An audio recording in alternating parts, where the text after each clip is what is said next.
2020 est une année très dure où la Covid-19 était arrivée avec célérité, sonnant et frappant fortement à toutes nos portes.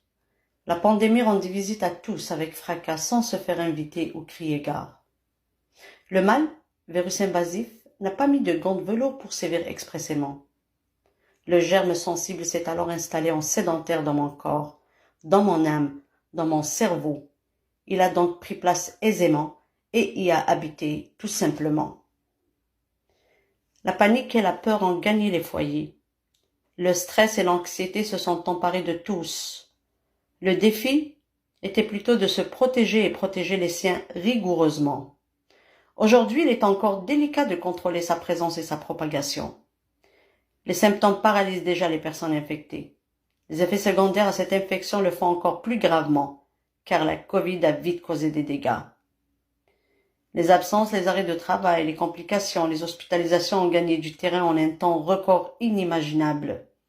Des familles décimées ont été plongées dans des deuils impensables suite aux nombreuses pertes de vie, d'êtres chers, causées par cette pandémie faucheuse ayant produit toutes sortes d'altérations et désaffections. Dans mon cas, la réalité du Covid m'a vite rattrapé.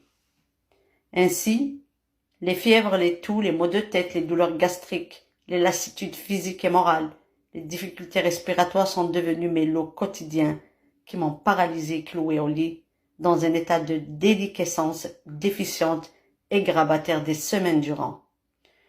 L'odeur covidienne a inondé ma chambre. Isolé des miens, la situation m'a rendu triste et baignant dans des afflictions diverses qui tendaient au désespoir.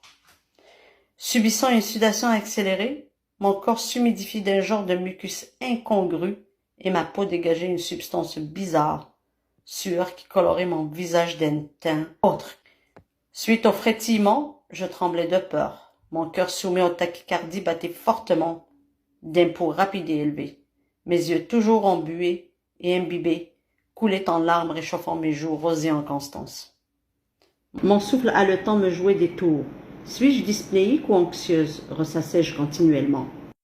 J'essayais de me concentrer sur ma respiration, mais je perdais le contrôle et le rythme.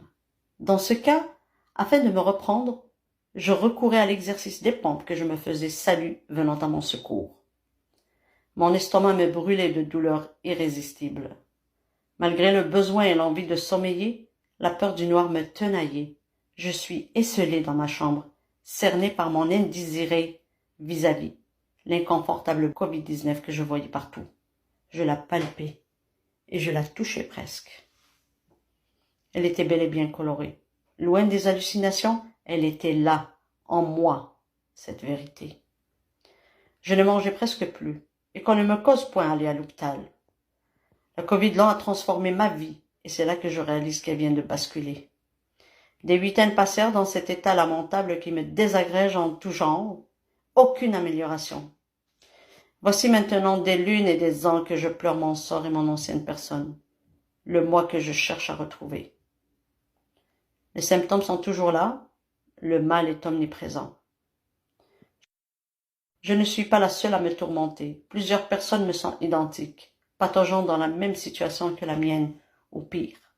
Difficile de passer nos journées et impossible d'accomplir une tâche du début à sa fin sans se reposer du malaise ressenti en post-effort et de la fatigue démesurée qui s'installe et nous défend pendant plusieurs jours qui semblent éternels.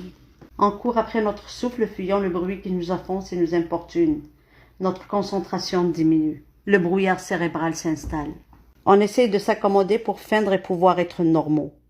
Le Covid long existe, il est réel, et j'en suis une des preuves vivantes. Vous avez sûrement tous quelqu'un dans votre entourage qui en souffre. C'est une nouvelle maladie qui est encore incomprise et inconnue de toutes et de tous. C'est surtout une maladie invalidante. Elle n'est pas imaginaire ni inventée. On la vit journalièrement. Faudra-t-il initier le deuil sur notre ancienne vie? En tous les cas, ceci implique un défi à relever au quotidien, car personne n'a été préparé pour y faire face. Même si parfois le moral ne pouvait supporter les douleurs qui le transpercent, il faudra s'y souscrire à ces efforts corvéeux. L'espoir est un cheminement à suivre. L'espoir guérit aussi.